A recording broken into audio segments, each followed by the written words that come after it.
Welcome back to our channel दोस्तों। मेरा नाम अली अदर है। मेरा नाम वकार मेरा है। नाम अली रजा। मेरा नाम आमिर। मेरा बदला रिवेंज का भाई नेक्स्ट पार्ट है। लास्ट में वो चंद्रमुखी ठीक हो गई, वो वाला पागल थी बेचारी, उसमें भूत था ही नहीं। देखते हैं नेक्स्ट पार्ट।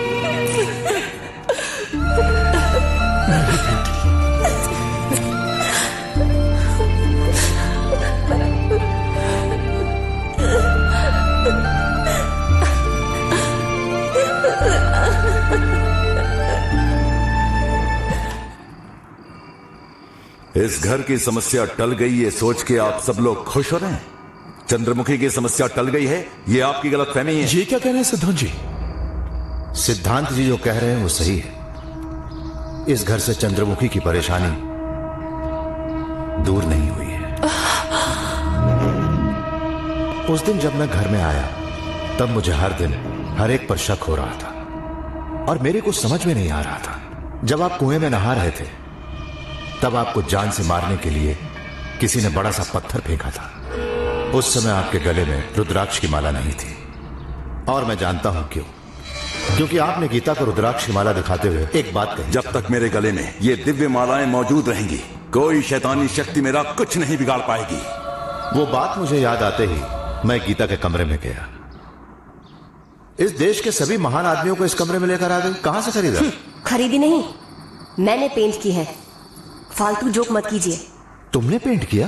क्या बात है। सब तस्वीरें तुमने इतनी अच्छी बनाई हैं, तो इस चंद्रमुखी की क्यों नहीं बना पा रही हो?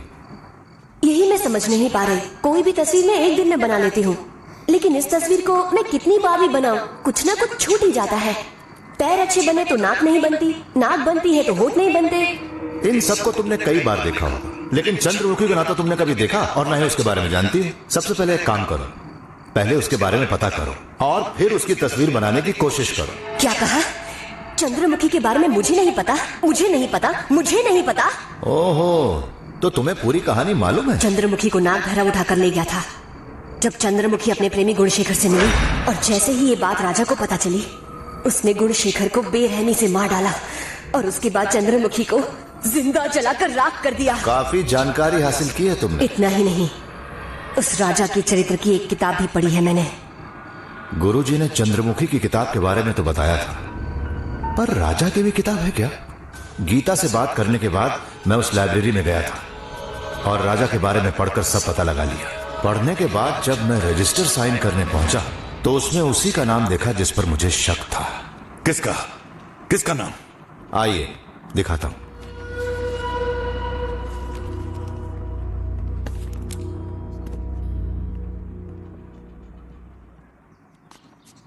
हेलो मैडम, आपकी रिसर्च के हिसाब से 90 साल से ऊपर वाले लोग कितने हैं? जिनकी उम्र 100 साल से ज्यादा हो, ऐसे तकरीबन इस दुनिया में 5 लाख लोग हैं। इंटरनेट पे देखा है। और 130 साल की उम्र वाले हिमालय में बहुत सारे लोग हैं। और हमारे राज्य में 1 या 2 लोग ऐसे हैं जो 100 साल से ज्यादा उम्र के हैं। वो कौन है पता कर लूंगी तो मेरी रिसर्च पूरी हो जाएगी। तुमने जो बताया उन दोनों में से एक को मैंने देखा है, इसी गांव के नजदीक। इसी गांव के नजदीक? उसके बारे में कोई भी न्यूज बाहर नहीं आई है, उसे किसी ने भी नहीं देखा। क्या? तो अब तक किसी को इस बारे में पता ही नहीं चला? वो कई साल पहले यहाँ के नजदीकी किले में चला गया। उस किले में जो भी गया वो कभी जिंदा लौट के वापस नहीं आया। सिर्फ मैं ही आ पाया हूं। उनकी उम्र क्या है? 130 से ज्यादा। देखा है, शायद मैंने उन्हें देखा है। सिर्फ देखा ही नहीं, उसका नाम भी पता किया। उनका नाम क्या है? नाग भैरव। वो इस वक्त कहाँ है? यहाँ से नजदीक रत्नागिरी की पहाड़ियों में एक बहुत ही पुराने से किले में। वो अपनी मरी हुई प्रेमिका चंद्रमुखी के ख्यालों में ही है। वो वापस इस दुनिया में जन्म लेगी, इसीलिए उसे पाने की आशा में अभी तक जी रहा है। उस पागल राजा को चंद्रमुखी की असलियत के बारे में पता नहीं है। और उसकी असलियत के बारे में आपको क्या मालूम है? कहने को वो गुणशेखर का नाम लेती है, लेकिन उसके और भी कई प्रेमी हैं। हर एक रात को वो एक नई प्रेमी की प्यास बुझाती थी।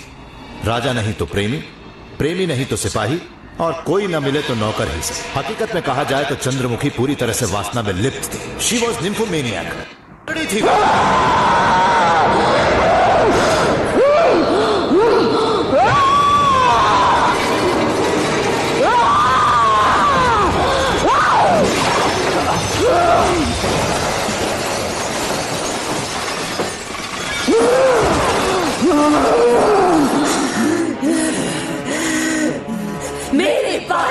ऐसा बोलने की तेरी हिम्मत कैसे हुई? मैंने गुणशेखर के अलावा कभी किसी के बारे में सपने में भी नहीं सोचा, क्योंकि मैं हूँ चंद्रमुखी। मेरे बारे में फिर से गलत बात की तो मैं तुझे जलाकर मार डालूंगी।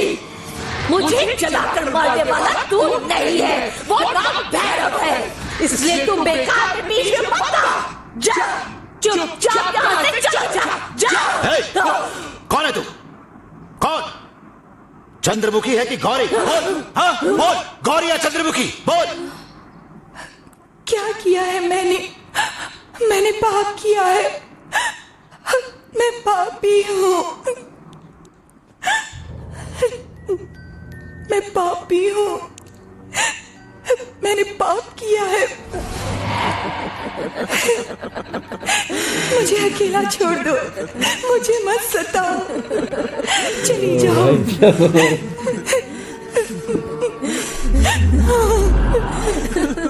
मेरी जिंदगी से चली जाओ, अब मुझे और मत सताओ, चली जाओ यहाँ से, चली जाओ।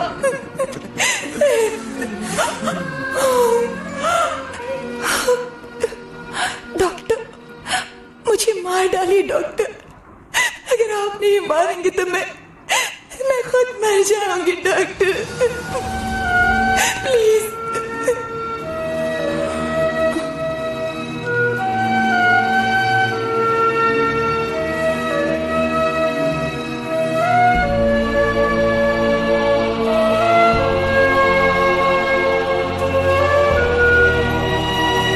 आपकी तारीफ कैसे करूं ये समझ में नहीं आ रहा। चंद्रमुखी जो गौरी पर हावी है, ये आपको कैसे पता चला?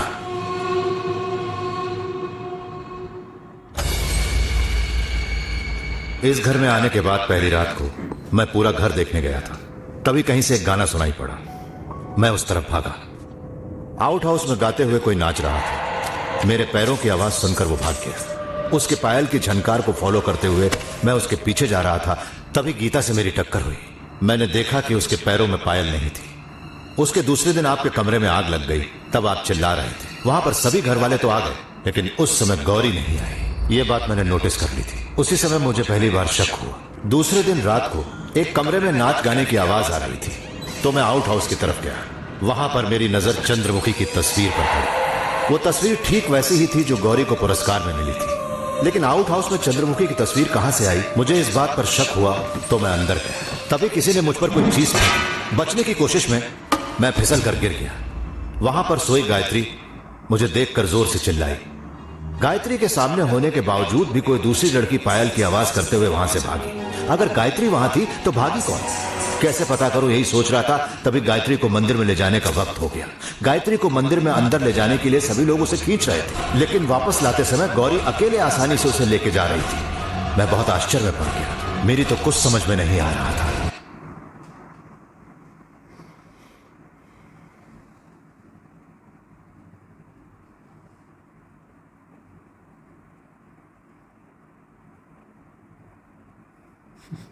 क्या बात है डॉक्टर, आप किसी टेंशन में हैं क्या? क्या करूं?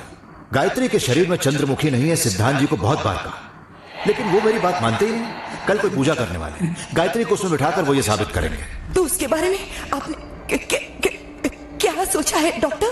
किसके बारे में? वही मेरी बहन के शरीर में तभी उसकी आवाज में मैंने एक अजीब से बदलाव को महसूस किया। क्या सोचा है? ओह, उसके बारे में मैं तो कंफर्म बता सकता हूँ। तुम्हारी बहन एक मानसिक रोगी है। She is a mental patient.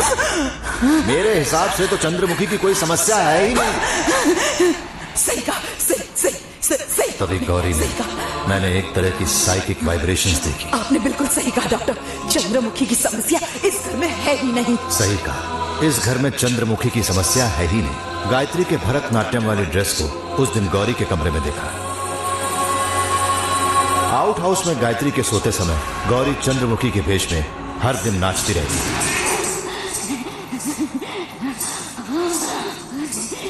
Out house में नाचने वाली को आप सब लोग गायत्री समझ रहे थे, लेकिन वहां पर नाचने और गाने वाली गौरी थी। लेकिन चंद्रमुखी गौरी पर ही क्यों हावी हुई?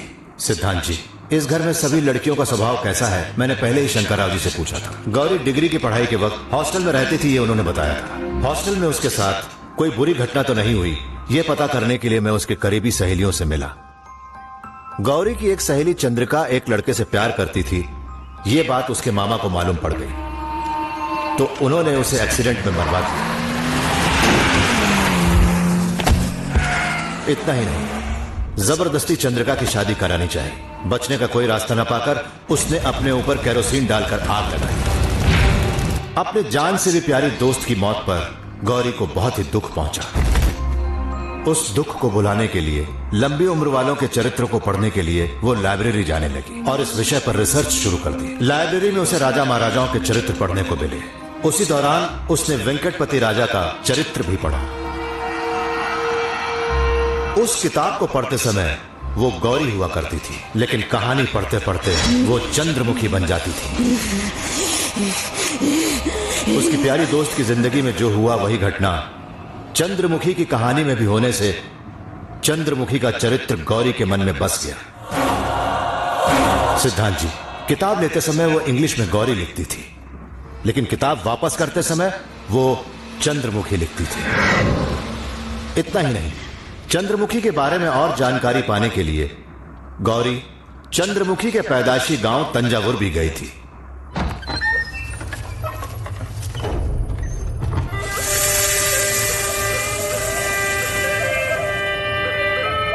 पहले गौरी को चंद्रमुखी के साथ सिंपैथी थी। उस तस्वीर को देखने के बाद वो सिंपैथी एम्पैथी में बदल गई।